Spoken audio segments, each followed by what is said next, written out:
আপনাদের পরামর্শ এবং সহযোগিতা ভারতীয় জনতা পার্টি পরিচালিত ক্যাবিনেট আন্তরিকতার সঙ্গে আশা করে। আমরা আজকে প্রথম ক্যাবিনেটের মিটিং করেছি। আমার সাথে মন্ত্রিসভায় যারা যোগদান করেছিলেন 5 জন আমার অত্যন্ত গুরুত্বপূর্ণ সতীর্থ, সম্মানীয় দিলীপ ঘোষ মহোদয়, সম্মানীয় অগ্নিমিত্রা পাল, সম্মানীয় অশোক কীর্তনিয়া, সম্মানীয় ক্ষুদিরাম টুডু, সম্মানীয় নিশীথ প্রামাণিক, তারা আজকের এই ক্যাবিনেটে গুরুত্বপূর্ণ ক্যাবিনেটে অংশগ্রহণ করেছেন। এর বাইরেও মুখ্য সচিবের নিয়ন্ত্রণে সরকারি আধিকারিকরা এবং মুখ্যমন্ত্রীর দপ্তরের উপদেষ্টা সহ অন্যান্যরা ক্যাবিনেটে আমাদের সহযোগিতা করেছেন। আমি গোটা রাজ্যের মানুষকে ডক্টর শ্যামাপ্রসাদ মুখার্জির এই পশ্চিমবঙ্গ ভূমি আপনারা যে গুরুদায়িত্ব আমাদের কাঁধে তুলে দিয়েছেন, মাননীয় প্রধানমন্ত্রী নরেন্দ্র মোদীজির মার্গদর্শনে এই ক্যাবিনেট সুশাসন, সুরক্ষা এবং ডবল ইঞ্জিন সরকারের যে চলার পথ রয়েছে, যা অন্যান্য 20টি রাজ্যে চলছে, সেই পথে অগ্রসর হবে। এটা আমি পশ্চিমবঙ্গের দলমত নির্বিশেষে, বর্ণ ধর্ম নির্বিশেষে বাংলার জনগণকে আশ্বস্ত করতে চাই। এই মন্ত্রিসভা, এই সরকার for the party, by the party, of the party ব্যবস্থা তুলে দিয়ে সংবিধান প্রণেতা প্রাতঃস্মরণীয় ডক্টর বাবা সাহেব আম্বেদকরের সংবিধানের প্রধান যে ভাষা for the people, by the people, of the people ভিত্তিতে চলবে। এবারে কাজের কথায় আসি। আজকে আমরা প্রথম ক্যাবিনেটে 6টা সিদ্ধান্ত নিয়েছি। প্রথম, পশ্চিমবাংলার গণতন্ত্রের যে মহোৎসব হলো, দীর্ঘদিন বাদে মৃত্যুহীন, ভয়মুক্ত, অবাধ নির্বাচন গোটা ভারতবর্ষ কেন, গোটা পৃথিবীর মানুষ দেখল। তাই একটা প্রদেশের নির্বাচন নিয়ে আজকে বিশ্বের বিভিন্ন সংবাদ মাধ্যমে আলোচনা হচ্ছে। তাই আমরা প্রথমেই বাংলার জনগণ তথা 93% ভোট প্রদানকারী ভোটারদেরকে নতমস্তকে কৃতজ্ঞতা জানালাম। সাথে ভারতের নির্বাচন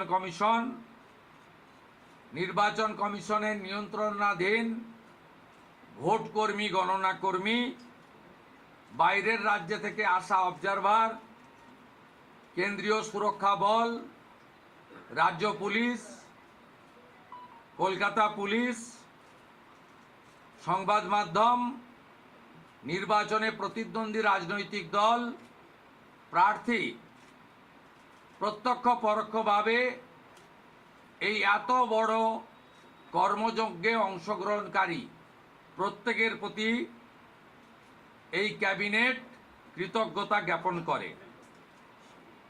দ্বিতীয়, আমরা যাদের আত্মবলিদানের মধ্য দিয়ে বিজেপি সরকার প্রতিষ্ঠা হয়েছে, সেই ভারতীয় জনতা পার্টির অকালে ঝরে যাওয়া 321 জন যারা আত্মবলিদান করেছেন, তাদেরকে শ্রদ্ধার সঙ্গে স্মরণ করেছি, সমবেদনা জানিয়েছি। তাদের পরিবারের প্রতি এই সরকার দায়বদ্ধ। তারা যেমন হত্যার বিচারও আশা করেন তা আমরা দেব, সাথে সাথে এই পরিবারগুলির সামাজিক এবং অন্যান্য কল্যাণকর সমস্ত দায় দায়িত্ব আমরা এই সরকার কাঁধে তুলে নিলাম। আমাদের দেশের সুরক্ষার প্রশ্ন, পশ্চিমবঙ্গের সুরক্ষার প্রশ্ন এবং যেভাবে জনবিন্যাস বদলে গেছে, আজকে আমরা প্রথম দিনই আমরা কেন্দ্রীয় স্বরাষ্ট্র দপ্তর তথা বিএসএফের সীমান্ত সুরক্ষিত করার জন্য জমি ট্রান্সফার প্রক্রিয়া আমরা আজকে অনুমোদন দিলাম এবং আজ থেকেই ল্যান্ড ট্রান্সফার প্রক্রিয়া শুরু হবে। ভূমি ও রাজস্ব সচিব তাকে এবং মুখ্য সচিবকে দায়িত্ব দেওয়া হলো ৪৫ দিনের মধ্যে বিএসএফের প্রয়োজনীয় জমি হস্তান্তর সম্পূর্ণ করতে হবে, যা আমাদের কেন্দ্রীয় স্বরাষ্ট্রমন্ত্রী নির্বাচনের আগেই বলেছিলেন। এই কাজটা আজকে প্রথম ক্যাবিনেটে আমরা করলাম। মাননীয় প্রধানমন্ত্রী নরেন্দ্র মোদীজি তিনি বলেছিলেন প্রথম ক্যাবিনেট মিটিংয়ে আমরা আয়ুষ্মান ভারতে যুক্ত হব। আমরা আয়ুষ্মান ভারতে যুক্ত হলাম এবং সংশ্লিষ্ট দপ্তর কেন্দ্রীয় স্বাস্থ্য দপ্তরের সঙ্গে প্রয়োজনীয় যে এগ্রিমেন্ট অন্যান্য যে বিষয়গুলি রয়েছে সেটা স্বাস্থ্য সচিব, মুখ্যমন্ত্রীর দপ্তরের উপদেষ্টা এবং মুখ্য সচিব মিলিতভাবে অতি দ্রুত সম্পন্ন করবেন। অর্থাৎ আজ থেকে মাননীয় প্রধানমন্ত্রীর ঘোষিত পশ্চিমবাংলার মানুষের প্রতি যে কমিটমেন্ট আজকে ভারতীয় জনতা পার্টির ক্যাবিনেট সেটা সম্পূর্ণ করল। এর সাথে সাথে প্রধানমন্ত্রী জন আরোগ্য যোজনা, প্রধানমন্ত্রী ফসল বীমা যোজনা ক্রপ ইন্স্যুরেন্স, প্রধানমন্ত্রী schools for rising India PM Shri, প্রধানমন্ত্রী বিশ্বকর্মা, বেটি বাঁচাও বেটি পড়াও, প্রধানমন্ত্রী উজালা যোজনা 3.0 এবং অন্যান্য কেন্দ্রীয় স্কিম বা সেন্ট্রাল গভর্নমেন্ট স্পন্সর স্কিম আমরা যুক্ত হওয়ার সিদ্ধান্ত নিলাম। বিশ্বকর্মা যোজনায় আমাদের যারা বিশ্বকর্মা আছেন, হাতের কাজ করেন, আমাদের কামার কুমোর থেকে কুম্ভকার, স্বর্ণকার থেকে মালাকার থেকে তাঁতি থেকে নাপিত থেকে সবাই যারা 8,65,000 আবেদন করে রেখেছিলেন, আগের সরকার যাদের আবেদন জেলা শাসকদেরকে দিয়ে কেন্দ্রের এমএসএমই দপ্তরে পাঠাতে দেননি, আমরা দ্রুত ওই 8,65,000 পিটিশনকে পাঠানোর ব্যবস্থা নিলাম। আপনারা জানেন পশ্চিমবঙ্গে 11 কোটি মা বোন দিদি উজালা 1-2তে বেনিফিটেড হচ্ছেন ভারতবর্ষে। পশ্চিমবঙ্গে এই 11 কোটির মধ্যে 1,29,00,000 পান, সবচেয়ে হাইয়েস্ট। 400 টাকা কম মূল্যে তারা গ্যাস ক্রয় করেন। প্রধানমন্ত্রী আরও 75 লক্ষ দেশে চালু করেছিলেন এবং বাংলার জন্য কোটা ছিল 15 লক্ষ। গ্রাহক বিতরণ কেন্দ্রে হাজার হাজার দরখাস্ত পড়ে থাকা সত্ত্বেও শুধু রাজনৈতিক কারণে এই পিটিশনগুলো ডিএমরা সংশ্লিষ্ট দপ্তরে কেন্দ্রীয় সরকারের কাছে পাঠায়নি। তাই আমাদের মা বোন দিদিরা বঞ্চিত হচ্ছিলেন। আমরা গ্রাহক বিতরণ কেন্দ্রে পড়ে থাকা সমস্ত পিটিশন অতি দ্রুততার সঙ্গে জেলা শাসকদের সংশ্লিষ্ট কেন্দ্রীয় পেট্রোলিয়াম ডিপার্টমেন্টে পাঠিয়ে দেওয়ার নির্দেশ দিলাম। এর ফলে উজালা যোজনা 3 তাতে পশ্চিমবঙ্গের আরও কয়েক লক্ষ মা বোন দিদি যুক্ত হওয়ার সুযোগ পেলেন।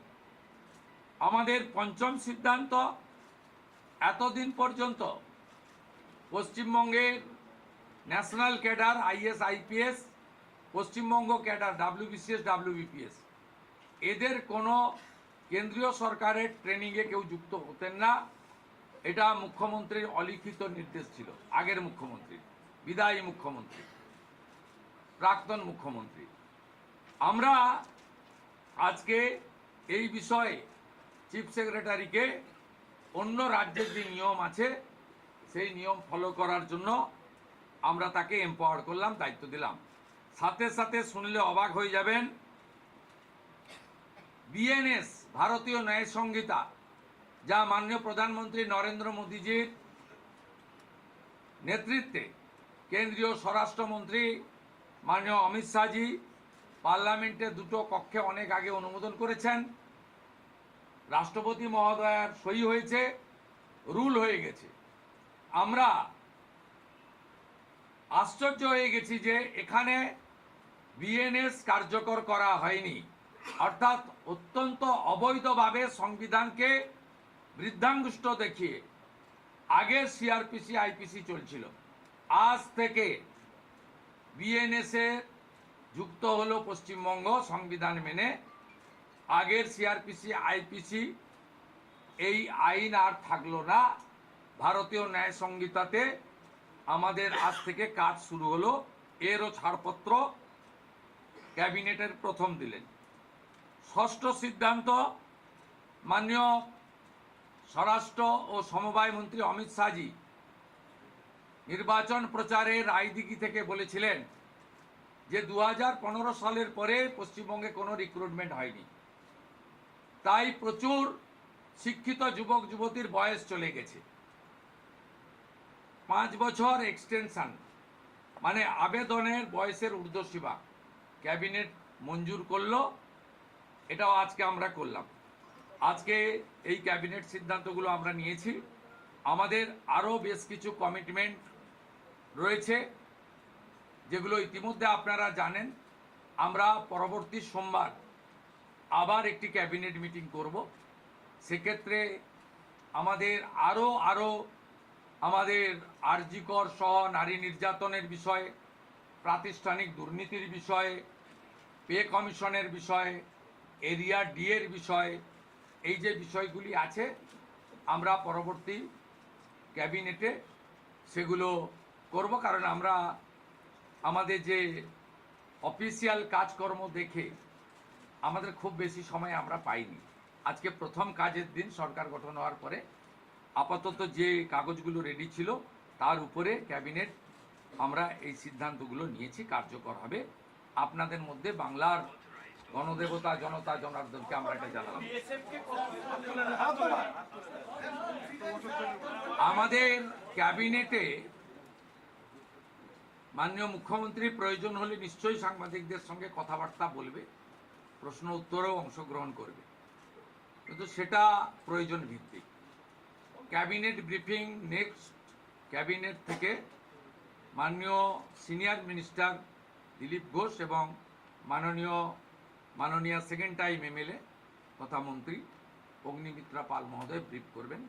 পরের সপ্তাহ থেকে দুজন মিলে করবে, একই পয়েন্টে করবে না, সেটা নিজেরা ফ্লোর কোঅর্ডিনেশন করে নেবে। প্লিজ, আমি জনস্বার্থে একটি গুরুত্বপূর্ণ তথ্য দেব যে কিভাবে পশ্চিমবঙ্গের যে সরকারকে মানুষ রিজেক্ট করেছে, ক্ষতি করে দিয়ে গেছে। অনেক কিছু পাবেন পরপর। 16ই জুন 2025 ভারত সরকারের পক্ষ থেকে জনগণনার জন্য office of registrar general of India, ministry of home affairs তারা পাঠিয়েছিলেন। জুন মাসের 2025, আজকে প্রায় 1 বছর হতে যায়, 11 মাস অতিক্রান্ত।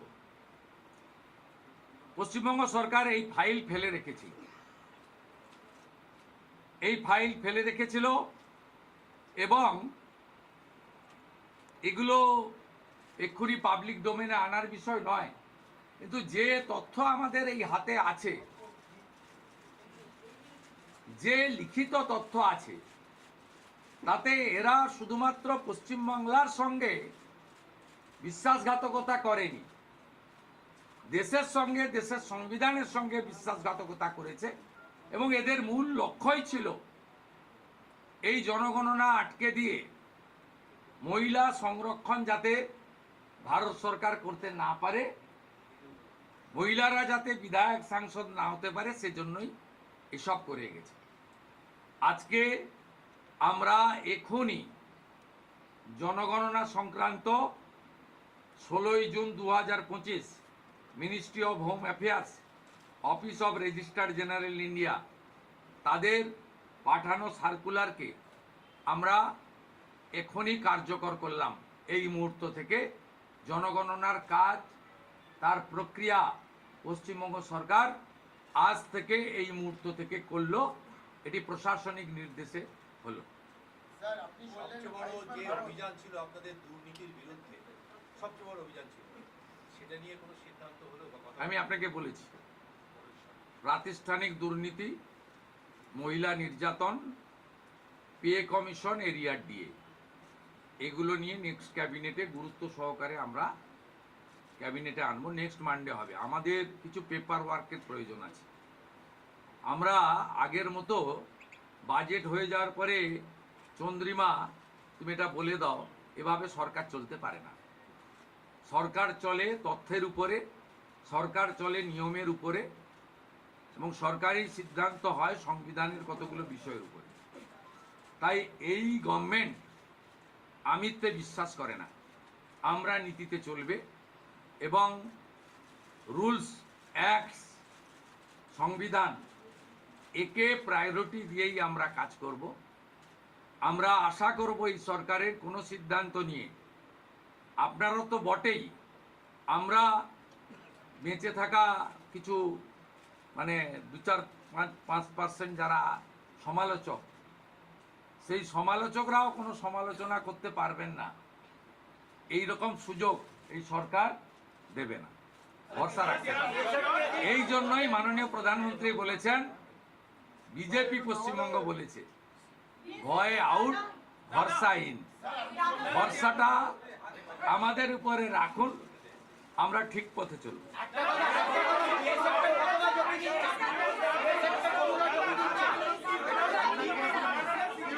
আর একটা বাংলা দেন, তারপরে দুটো হিন্দি নিব। শুনে আমাদের অনেক প্রথম নেই, প্লিজ কোঅপারেট করতে। আগের সিএমকে তো প্রশ্ন করতে পারতেন। বিএসএফ যতটা জমি চেয়েছে ততটাই দেওয়া হবে, এবং ইতিমধ্যে ল্যান্ড ডিপার্টমেন্ট কাজ এগিয়ে রেখেছে। আগের সরকারের অনিচ্ছাতে বিশেষ ভোটারদের বাঁচানোর জন্য, অভারতীয় অবৈধ অনুপ্রবেশকারীদের বাঁচানোর জন্য তারা ভূমি দপ্তরকে কাজ করতে দেয়নি, এবং মহামান্য কলকাতা হাইকোর্টের নির্দেশও অমান্য করা হয়েছে, যেটা কোনো সরকার করতে পারে না। আমরা ল্যান্ড ডিপার্টমেন্টকে আজ থেকেই রেডি থাকা জমি হস্তান্তর করতে শুরু করেছি। আমার কাছে যেটুকু আমি এলওপি হিসেবে খবর রেখেছিলাম, 90% জমি আপনার land department government of West Bengal transfer করতে পারে। এক্সাক্ট সংখ্যাটা মুখ্যমন্ত্রীকে অনেক কিছু ভেবে বলতে হয়, যেটা বলতে হয় তার অথেন্টিকিটি যেন থাকে, তার যেন পূর্ণ সত্যতা ইত্যাদি থাকে, এটা করেই বলতে হয়। তাই এইভাবে আগের সরকারের মতো আলপটকা প্রশ্ন উত্তরে বর্তমান মুখ্যমন্ত্রী বা তার ক্যাবিনেট যাবে না।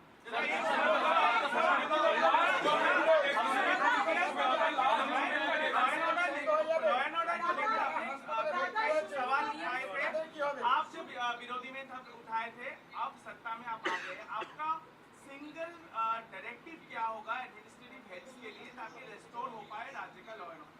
और बीएसएफ वाला भी अब जो दे रहे हैं वो अगर हिंदी में थोड़ा देखिए, हमारी सीमांत सुरक्षा देश की सुरक्षा के साथ जुड़ा हुआ है।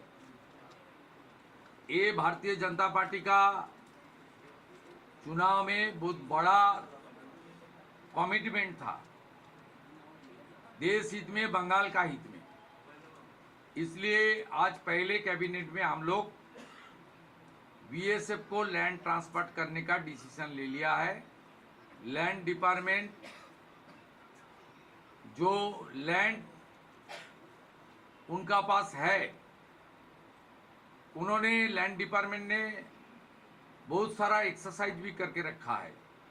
वो लैंड ट्रांसफर आज से शुरू होगा और पूरा के पूरा लैंड माननीय गृह मंत्री जी ने जिस तरीके से बताया था, ऑनरेबल प्राइम मिनिस्टर ने जिस तरीके से उनका गाइडेंस हम लोग को मिला, उनका इंस्ट्रक्शन मिला, पहले कैबिनेट ये आने वाला 45 डेज के अंदर पूरा के पूरा जमीन एमएचए को ट्रांसफर करेगा, बीएसएफ फेंसिंग पूरा कर देगा और इलीगल इन्फिल्ट्रेटर्स का जो हमारी प्रॉब्लम चल रहा है ये भी कुछ दिन के अंदर रिजॉल्व हो जाएगा। ये डिसीजन कैबिनेट ने लिया है।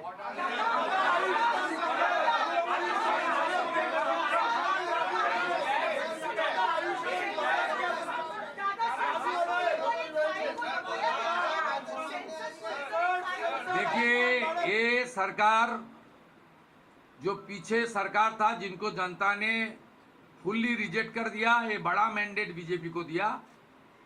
ये सरकार केवल तुष्टीकरण, परिवारवाद, इंस्टीट्यूशनल करप्शन, महिला का ऊपर अत्याचार, गवर्नेंस को खत्म नहीं किया, देश की कॉन्स्टिट्यूशन को भी चैलेंज कर दिया। 16 जून 2025 ministry of home affairs, office of registrar general India notification किया था। आज तक 1 साल होने वाला है।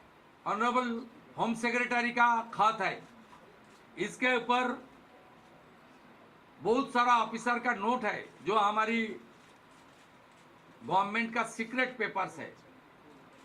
ये लोग सेंसस को रोक के रखा था। ये सेंसस रोक के रखने के लिए इसका एक ही प्लानिंग है था, खास करके जो हमारी माँ, दीदी, बहन, उनको प्रधानमंत्री जी ने रिजर्वेशन देने के लिए, डिलिमिटेशन करने के लिए जो कोशिश कर रहा है उनको रोकना। ये बहुत, हम लोग इसको फैक्ट फाइंडिंग कमेटी भी करूंगा, इसलिए कौन कौन इसके साथ जिम्मेदार है वो तो आने वाला। लेकिन आज एडमिनिस्ट्रेटिव ऑर्डर कर दिया हम लोग, आज से ही सेंसस का काम शुरू हो जाएगा। 11 महीने के बाद ये इम्प्लीमेंट हो रहा है, इसलिए आपको सामने मैं इसका खुलासा किया।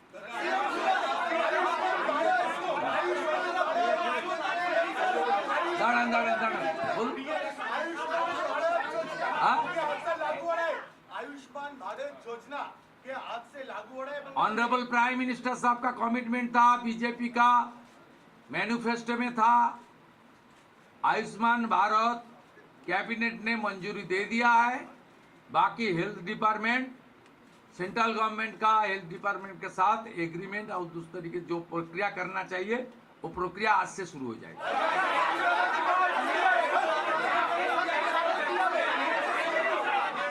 अरे बांग्ला तो बोल चुका ना।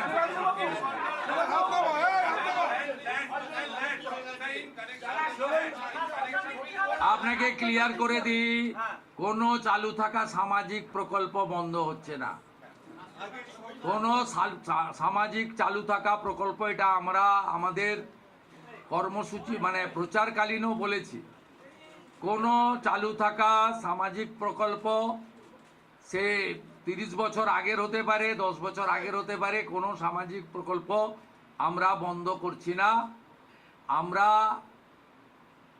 পেপারলেস অফিসও করব, আমরা সমস্ত পোর্টালগুলোকে আপডেটও করব এবং সমস্ত বেনিফিশিয়ারি ডিবিটির মাধ্যমে, যেটা নরেন্দ্র মোদীজির নেতৃত্বে দেশের সরকার করেছে, ডাইরেক্ট বেনিফিট ট্রান্সফারের মাধ্যমে হবে এবং সবটাই স্বচ্ছতার সঙ্গে হবে। আপনার প্রশ্নের উত্তরে আমি পরিষ্কার বলে দিই, যে স্কিমটার কথা আপনি বলেছেন, আমি শুধু ওই স্কিমটা নয়, চালু থাকা কোনো সামাজিক কল্যাণকর কর্মসূচি বন্ধ এই সরকার করছে না, কিন্তু ট্রান্সপারেন্ট স্বচ্ছতার সঙ্গে সেগুলো হবে। কোনো মৃত ব্যক্তি তিনি কোনো সামাজিক প্রকল্পের সুযোগ পেতে পারেন না, আপনিও বলবেন না পাওয়া উচিত নয়। কোনো অভারতীয় তিনি ভারতের কোনো প্রদেশ বা জাতীয় সরকারের কোনো বেনিফিট তার পাওয়া উচিত নয়। অর্থাৎ আমার প্রশ্নে, আপনার প্রশ্নের মধ্যে আমার সব উত্তর আছে।